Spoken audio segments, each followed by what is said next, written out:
Hey guys, today's video is on percents.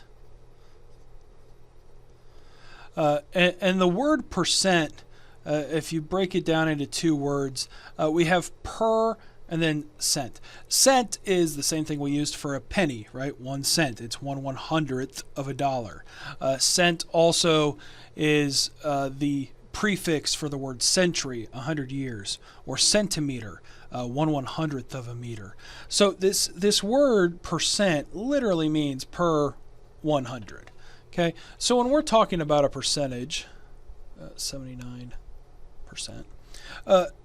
say we see that 79% of people in an online course like apples.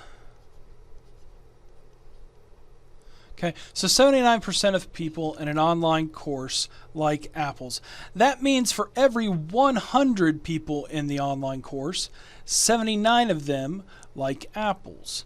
Now, percents, because they aren't actually numbers, they're a fraction or a percent. A percent is not a number.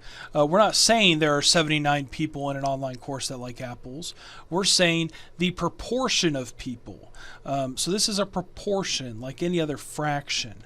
And just like we've already discussed that percent is per 100, if I wanted to write 79% as a fraction, I could write it as 79 per 100. Okay, so 79 divided by 100, or 79 per 100. And then converting a fraction to a decimal, I could just do that division on your calculator. You can do 79 divided by 100. Or I know that if I divide by 100, I move a decimal 2 places. Okay, but these are all equivalent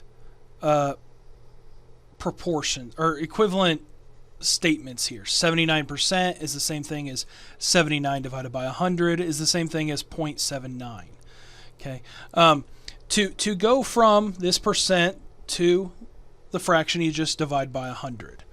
To go from a decimal, let's say I wanted to go from 0.685 to a percent. What you're gonna do is you're gonna take this decimal place, you're going to move it 2 spots to the right, and I end up with 68.5%. Okay, and then from there, again, we have 68.5 over 100, and then you can use your calculator to simplify that from there.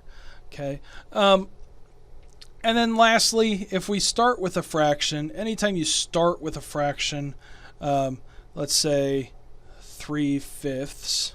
Okay, the first thing I would do is do this division. 3 divided by 5 is 0.6. That as a percent. Remember, this would be a 0 here. We usually don't include those last zeros in a decimal, but it is there. There are zeros there. So when I want to convert this then to a percent, I'm going to move that decimal place twice, and I have 60%. Okay, this is just a real short video, short and sweet video. So you should be able to do anything that you need to do on the homework for this week for percents with this video. Thanks.